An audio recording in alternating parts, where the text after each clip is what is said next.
Penn State's Abdul Carter is far and away the top edge rusher in the 2025 NFL Draft. On today's episode, I'm going to tell you who comes after him inside my top 10 edge rush rankings. That and more coming up next.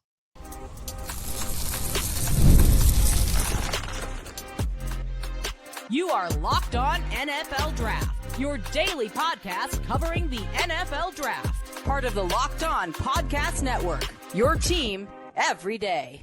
Welcome back to the Locked On NFL Draft Podcast, your daily podcast covering your favorite draft prospects, part of the Locked On Podcast Network, your team every day. I'm your boy, Damian Parson, offensive draft analyst with Bleacher Report, and thank you, as always, for making Locked On NFL Draft your first listen today and every day. Shout out for being our everydayers. Fun show ranking the top 10 edge rushers. It's Abdul Carter, then Jalon Walker, then Mike Green, and who else? We're going to talk about that. Those tier 2 edges that you can get on day 2, maybe back into the first round to second round, and then those tier 3 edge rushers that can come in and make an impact for your team. But before we get into that, today's episode is brought to you by FanDuel. Right now, new customers can get $250 in bonus bets when your first $5 bet wins.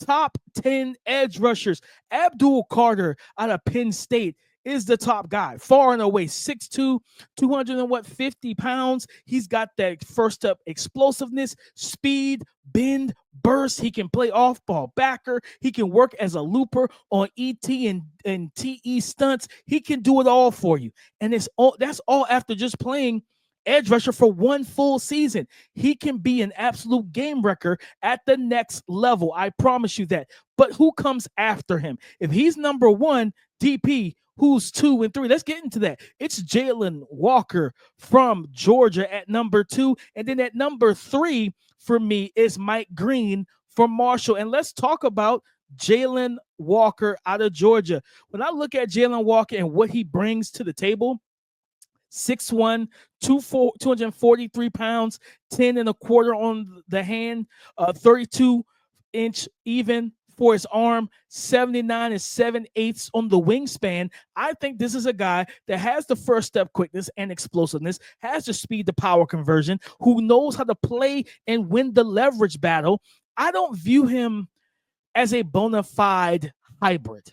I think his best ball is working downhill off the edge, attacking the quarterback. Now, do you say, DP, how do you feel about his run game? I think his run game is solid. I think it's sufficient. I think he's good in that area. Do I think that, yes, he can work on his strikes and timing a little bit? Is this a guy that you can line up as the Sam backer on the edge and let him just collapse the edges? Yes, 100%. I think you could do those type of things with him on the rundowns. But if you wanted to play him at off-ball backer on first and second, those traditional rundowns, I'm not against that either. I just believe that when you really want to get him to be the game changer, the impact playmaker for your defense that his skill set suggests he is, I think that's playing off the edge, attacking the quarterback. This is a Tasmanian devil. How many times you guys, for my everydayers, how many times have you heard me say that when me and Keith has been on this? Keith has talked about Jalon Walker. His energy, his leadership, his motor, it's infectious. It's nonstop, right? It's like the Energizer Bunny, right? Where it's just that you just put the battery in and he can go. He can keep going and he can keep attacking downhill. Don't matter if it's the first move is stopped, the second move is stopped. This is a guy that I think that the upside and the developmental upside for him, Jalon Walker as a pass rusher, is absolutely there. And I think the strength he plays with, all those things.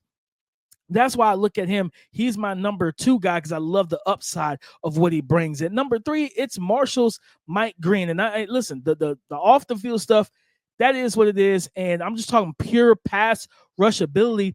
He's actually my 2B to the 2A, 2B, him and Jalon Walker. They're kind of interchangeable. The difference between him and Jalon Walker is with Mike Green, you know what you're getting as a true pass rusher, right? Mike Green knows and has a process and a plan to rush the passer. He's 6'3" and 1/8, 250 pounds, 32-inch arms with a 77 5/8 on the wingspan. So his wingspan is a little shorter than Jalon Walker, but he still knows how to. He gives you that dip, that bend, that rip maneuver. He's got a really good spin move and everything. as well. I've seen the process and ability to use that speed to set a tackle, to make them overset, make them get deeper in their kick steps vertically, while he then works back inside crossface to get to the quarterback. This is a guy that can do a lot of things off the edge, and he just knows what he wants to do, and he knows how he wants to win. I think for him is just like at times he relies a little bit too much on the speed, the power. I want to see more of that finesse consistently in his game. With both guys, with Jalon Walker and with Mike Green, even though Mike Green tested incredibly, right? Like his numbers were ridiculous as pro day. There's still some rigidness in terms of like once you get to the top of that dip, now, right at the top of your rush and you dip, can you go from the dip? Can you run the arc once you dip down? Right, you see the Von Millers, the Harold Landrys, and different things. But I think that that's what makes Abdul Carter special as a pass rusher, because he has that hip fluidity, those oily hips, as we say. I think he can do those things. I don't think that Mike Green is the type of guy that is going to hold that dip and corner immediately to the quarterback. I think that there may be a little transitional rigidness, not a lot. I did a breakdown over on my YouTube channel, The Scouting Room, where I broke down his tape. I broke down both of those guys' tapes. So go check that out, The Scouting Room on YouTube, or thescoutingroom.com at YouTube, on YouTube. I'm sorry. So broke down that tape, both guys, Jalon Walker and Mike Green. I just think there's a little rigidness, but not enough for me to be like, oh, I'm completely out on those guys. I think Abdul Carter, Mike Green, Jalon Walker, whatever order you have them outside of one. Number one is number one. And then there is a drop off to me. One is clear as what is being the best and having the best ability, athleticism, the whole package to be a 10, 12, 14 sack guy. And then there's a little bit of a drop off to 2, 3, 4, and the rest, because now it's all about your flavor, your defense, the schematics. This is a guy I think that can rush as a 4-3 end off the edge on third downs. And then he's an outstanding linebacker prospect if he played full-time backer too. He's a first-round guy. The way we talk, I'll put it in context. The way we talk about Jihad Campbell, if Abdul was playing both the way he did, in years prior, yeah, he would be talked about as that top 10 pick that's a hybrid linebacker. He would still, to me, be a guy that you're drafting top 5. He still would be viewed as a blue chip player because of his range and ability, dropping off into coverage, instincts, playing the run, his sideline to sideline lateral range and explosiveness, and then the pass rushing ability. Man, outstanding prospect. He's a blue chipper. He's one. And then there's a drop off, but I do believe Jalon Walker and Mike Green being in that 2-3 spot for me. Yeah, these guys can get it done. They can get after it, and I just think they're going to help NFL defense a whole lot. Like I said, it's all going to depend on the scheme or where you want to put these guys. And then of course with the Jalon Walker doesn't have the off field stuff, and Mike Green does, so that's going to play a part in where he's drafted. But nonetheless, for me, when I look at the top 3, that's my big 3. At edge rushers, Abdul Carter out of Penn State, is Jalon Walker out of Georgia, and is Mike Green out of Marshall. But coming up next, I'm getting into the tier 2 guys, right? We're going to go 4 through whichever number I stop at. We're going to talk about who is in that tier 2. Can they make an impact? Is there developmental upside? The answer is yes. We're going to talk about that coming up next.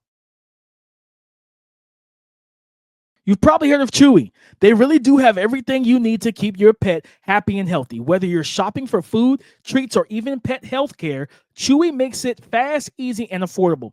With over 100,000 products from all your favorite brands, Chewy has everything your pet needs, from food and treats to toys, beds, and grooming. And it's not just for dogs and cats. They've got supplies for birds, fish, reptiles, and small pets too. Chewy also makes it easy to manage your pet's health with prescriptions, telehealth vet visits, and even in-person vet clinics rolling out nationwide. Chewy has everything you need to keep your pet happy and healthy. Right now, you can save $20 on your first order and get free shipping by going to chewy.com or clicking the link in the description. Save $20 on your first order with free shipping by clicking the link in the description. Minimum purchase required. New customers only. Terms and conditions apply. See the site for complete details. my tier 2 edge rushers in the 2025 NFL draft. And guys, it's inside the 4 to 7, 4 to 8 range. Guys, I look at it like this. James Pearce Jr. had an outstanding combine. He's a super athlete for his size out of Tennessee. And this is a guy that I'm kind of bullish on the field. 6'5" in the quarter, 245, 10-inch hands, 32 and 3/4, 32 and 3/4 on the arm, 80 and 7/8 on the wingspan. He jumped 31 inches in the vert, but he had a 10-3 broad, a 4.47 in the 40 with a 1.56 10-yard split. And this is a guy that's shown the ability to get to the quarterback, right? If you look at his numbers, his pressure rate, this was one of the guys that lived in the opposing team's backfields, right? James Pearce Jr. understands how to get into the backfield and pressure the quarterback. And he reminds me a lot of Brian Burns in that regard, body type, things of that nature. And on the season, he had 43 hurries, 4 QB hits. He had 8 sacks. He had a pass rush win rate of 23%. But then when you go to true drop back sets, 6 of his 8 sacks came on true drop back sets. 24 of his 43 hurries came on true drop back sets, and his pass rush win rate went from 23 to nearly 30, a 29.8% pass rush win rate. He lives in the backfield. He knows how to get to the quarterback. He added more inside counters this year. He has the burst, the explosiveness, the speed to get around the edge and really stress that edge. You're talking about making him a wide 9, widened out. I love guys that can work as a wide 9 edge rusher, because my whole thing is this. Understanding when you're watching offensive line and D-line play, a lot of tackles, if your interior defensive linemen don't create enough havoc, or whatnot, in one of those guards, whether it's the left guard, right guard, whichever one you're watching, if that guard is uncovered, there's no defensive lineman for him to block. Yeah, he's going to go to his center, check with the center. You're good. Then as soon as your edge rusher thinks, I got this tackle who we put on the island, I got him set up the way I want him to be.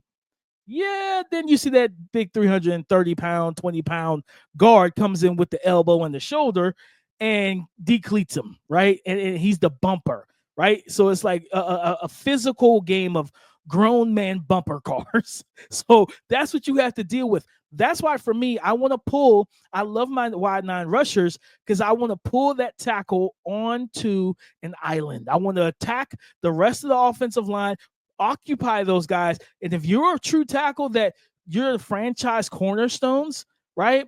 The Tyron Smiths of the world, the Walter Jones, the Orlando Paces, things of that nature, the Hall of Fame guys, those top tier guys operate one-on-one without that bumper on the inside. Now, can you defend like a corner? Can you defend the two-way go?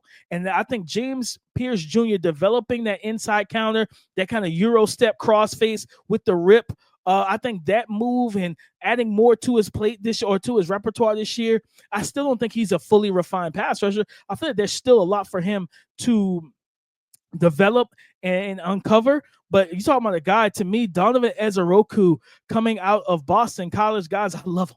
6'2.5", 248, almost 250 pounds, 34-inch arms with an 82 and 3/4 wingspan. Yeah, this is a 82. Yeah, 82 and 3/4 on the wingspan. He had a 35.5-inch vert. He 3-cone, I believe, was 6.94 with a 4.19 short shuttle, and he put up 22 reps on the bench with 34 arms under 250. This is a guy that me and Keith have talked about a few times in this pod, and we said, listen, he is one of the most natural, not naturally gifted, because naturally gifted can be misconstrued or sometimes have multiple meanings. Naturally gifted can be like, yeah, he's got the naturally gifted arm talent, and he's just a naturally gifted physical freak, but he doesn't have the refinement. When I look at Donovan Ezaroku from Boston College, Donovan Ezaroku is not just naturally gifted, he's just natural at getting to the quarterback. He knows how to win. He knows what he's going to do to win, and he knows how to execute that plan. And for me, when I look at edge rushers, guys, that's what I love to see. So James Pearce Jr., Donovan Ezaroku, right there, back to back in terms of 4 and 5. Michael Williams and Shemar Stewart. Let's talk about those two to close out this topic. Michael is a guy that I not that I struggle with. I think he's got immense upside, right? And I said it before the season in summer scouting. It kind of reminds me of watching Jalon Walker. Jalon was more physical. He was a more proven player just all around to me, even though he wasn't truly playing the edge. Michael, to me, I don't think, and you got to understand what type of rusher he is, right? You talking about what does he bring to from a physical standpoint? He's 6'5", 260 to 270, 34 and 3/8 on the arm, 82 and 7/8 on the wingspan, right? This is a guy that's going to be, I think the floor is set for him to be, at worst, a really good run defender. He uses I always say, it doesn't matter how much length and wingspan you have if you don't know how to use it. He knows how to use it. He can strike, shed, peek, strike, and shock a blocker, right? Stack them, keep his arms locked, lock his arms out, keep the guys away from his chest plate and his shoulder pads, find the ball, shed the block, and make the play, right? There's even, you go back to the Clemson game, they dropped him off in the coverage and kind of into the hard flats. Is a hard flats defender from a 2-point stance, and he made a play for a loss on a kind of a swing route or some type of behind the line of scrimmage throw from Cade Klubnik to Phil Maffa, the running back, made the tackle in open space. I think it was like a 2-3 yard loss. And you're talking about putting an offense behind the sticks when you got a guy at edge that's athletic enough to do those type of things. Yes, and he gives you some 4-eye and 3-tech rush alignment. The versatility is clearly there. I think the question is, he's going to be, to me, I think I want him more in the even front four-man rush scheme and rush patterns type of defense, 4-mans. 4-3. I think I want him there. I don't know if I want him as a true 3-4 odd front stand-up guy. I wonder with Michael, do you bulk him up to 275, 280, let him play some 4-eye, 5-tech, and become a true defensive end? Or do you keep him around 260, maybe 265, and let him try to play and win consistently off the edges? That's going to be the conundrum that teams have to figure out with this young man. But I think that the talent is there. It's going to be interesting to see how it plays out overall. It's going to be interesting to see how it plays out with Michael, simply because I don't view him as a refined pass rusher or in everything, just not from a talent standpoint and just, hey, he doesn't have the full repertoire. I think also I would say this. As a rusher, from a lineman standpoint, if he's rushing off the edge, I want him on short corners, tight alignment. I want him right there, lined up on the outside shoulder of that tackle. I don't really need him wide 9 until I can see the Euro step, the cross face, things of that nature. Like rushing, same thing with corners and receivers. That battle as an edge rusher, you need to be able to have that right to left cross, that double cross in your bag, right off the edge, because that's when you become dangerous. When I can press you outside with 2 steps, and then that third, after that second step, I can inside out, back inside, or after that second step, I can keep going upfield. You need to have that crossover in your bag that those tackles have to think about, especially if they don't have that bumper inside. You've been winning and threatening off the edge with speed. Now can you work back inside? I want to see that from him. And quickly, I'll close out this topic with Shemar Stewart, a guy that I think the upside is immense. He's athletic. He's very freakish in that regard. 6'5", 270, 34 and 1/8 on the arm, 84 and 3/4 on the wingspan, 4.59, 40-inch vert, 10-11 in the broad with a 1.58 10-yard split. For reference, his 10-yard split's faster than Jordan James, the 5'9", 205 running back out of Oregon, who ran a 1.62 or 1.61, 1.62. Yeah, Shemar Stewart at 270 ran a 1.58. Just a better 10-yard split. Explosive guy. But you got to see, man, this is a traits over production type of situation. You really got to watch the film, find out what translates, what can, and trust that your defensive line coach can get him exactly where he needs to be. But coming up next, I'm going to be talking about those tier 3 edge rushers and closing out my top 10 on this show. Guys that has upside, guys that can come in and help your team get to the quarterback and make plays. That and more coming up next. Today's episode is brought to you by FanDuel, America's #1 sportsbook. The NBA playoffs are almost here, and FanDuel is giving new customers an incredible way to get in on the action. Right now, when you join FanDuel and place your first $5 bet. So I love FanDuel because it makes betting so easy, whether it's picking my favorite team or diving into player props. From three-pointers to steals to assists, FanDuel has so many ways to bet your favorite player props in general. Plus, after the game tips off, you can even combine your live prop bets into a same-game parlay for a chance to win it big. So, to join today, don't miss out. Head over to FanDuel.com and claim your $250 $50 in bonus bets today. Don't miss out. Head to FanDuel.com and claim your $250 in bonus bets today. Thank you for making Locked On NFL Draft your first listen today and every day. Shout out for being our everydayers. Those tier 3 edge rushers. Closing out my top 10, I have Princely Human Melon from Ole Miss. Next, I have Nick Scourton from Texas A&M. And then I'm going to close this thing out with Landon Jackson from Arkansas. With Princely, 6'4", 245, 33 7/8 on the arm. He had an 82 1/8 wingspan, ran a 4.72 with a 1.62 10-yard split, 4.46 20-yard shuttle, a 7.33 3-cone, 38-inch vert with a 10.6 broad. This is a guy that's probably going to come in, and I think he's going to be more of a DPR, like that sub-package rusher early on.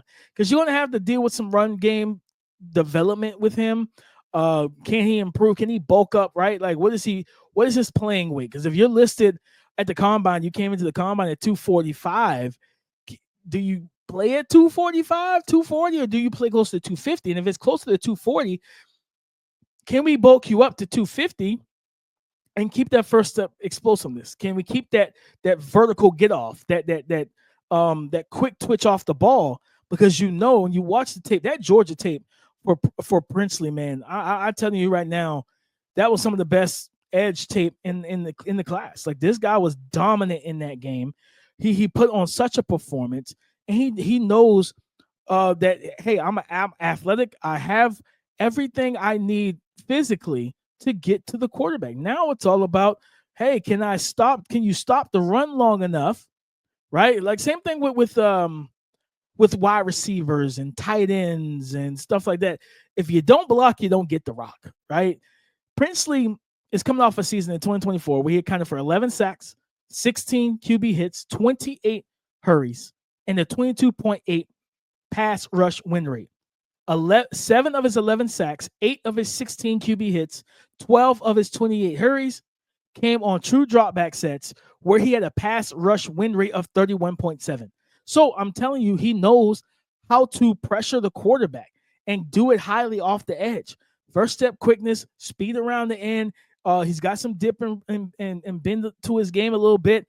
He can convert speed to power and everything. He's got good hands, but it's going to be, hey, can you hold up? Can you anchor at the point of attack in the run game, right? If they go strong side to your side and it's a tight end flanking the tackle, can you handle that tight end? Will you be disrespected that they decided to put a tight end on you and stop the run? That's going to be the thing for him that truthfully has to be figured out when it comes down to Princely. Because if you can do that, and you can be a true three down player, it takes your game to another level. It makes you a full 3-down threat that offensive coordinators have to take account of, and they have to have that conversation with their guys. Like, listen, we have to know where he is at all times. We have to know where he is on the run plays and on passing plays, because you are setting the edge. You're running. The running backs on the opposite team don't like it. They're not happy. It's those type of things you have to pay attention to and you have to worry about. Guys, next up, Nick Scourton from Texas A&M.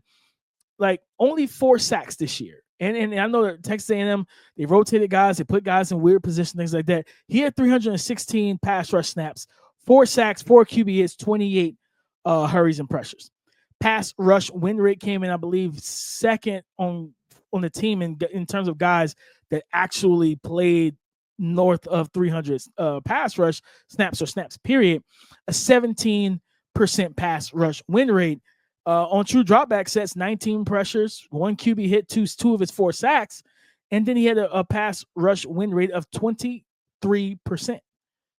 I think this young man, who I believe is only 20 years old, it's the body type is a little weird because he's not fully filled in from his frame standpoint. You want to see, hey, how much muscle, how much strong mass can we add to the frame, right? Grow into that grown man body that he's going to have. How quickly is that going to happen for him, or does it happen at all?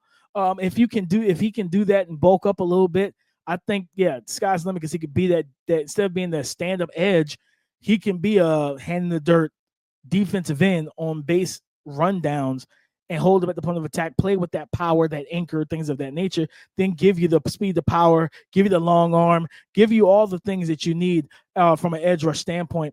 I think in Nick Scourton, he has a high ceiling. I'm just worried about, like, early on, where do you play him? Is he a starter? And then let's close this thing out with Arkansas's,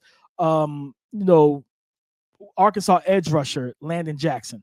And Landon Jackson, I'm going to be honest, guys, I like him. I like his game, man. I like his game. He has the look that you want for edge rusher. Came at 6'6", 265, 33 and a quarter on the arm, 83 5/8 wingspan. Tested very well, 4.68 in the 41, 6'5", 10-yard split, 40.5-inch vert, almost 11. He had a 10.9 in the broad. And this is just a guy that, be honest, 7 sacks, 8 QB hits, 20 pressures. His overall pass rush win rate throughout the season was 11%. Doesn't sound great, right? He had 3 batted passes as well. When he knew, hey, I'm pinning my ears back and I'm getting to the quarterback, it's true drop back set time, man, he took off. 11 hurries and pressures, 6 QB hits, one of his 7 sacks. But his pass rush win rate jumped to nearly 22%, 21.7. I think with Landon Jackson at 6'6", 265 pounds, he can play that base defensive end. I do think he can be a sub-package interior rusher. You kind of teach him, work with him with his pad level, things like that. But he might be better suited to rush with power, that length, that wingspan off the edge, and just be a timely puncher and walk those tackles back into the hip of the quarterback. Man, I'm telling you now, guys, this edge rush group, it's not hard. It's not easy to rank. It's not easy to rank, man. Because there's some guys I left off, like JT Tuimoloau from Ohio State. There's Josiah Stewart from Michigan. There's Antoine Powell-Ryland from Virginia Tech. There's Kyle Kennard from South Carolina. Braden Swinson. I got to finish his film. And then I'm like, the week of the draft, I'm going to drop my last rankings and everything like that. So he might be in there. We'll see. Jordan Birch from Oregon. There's so many guys, man. One of the best and deepest edge groups I've seen in a while, man. In a while, guys. But that's the show, man. We talked about the tier 3 edge rushers, the tier 2 edge rushers, and those tier 1 guys, Abdul Carter, Jalon Walker, Mike Green. Yes, we talked about the top 10 on this show. Go subscribe and follow for free on YouTube, wherever you listen to podcasts, to get the latest episode as soon as it is available. Thank you for making Locked On NFL Draft your first listen today and every day. Shout out for being our everydayers. Keith will be back tomorrow, and on tomorrow's show, we will get into his latest mock over at thedraftnetwork.com that he put out this week on, I believe, this Monday. We're going to talk about that mock and everything on tomorrow's show. So come and join the conversation again tomorrow on the Locked On Podcast Network, your team every day.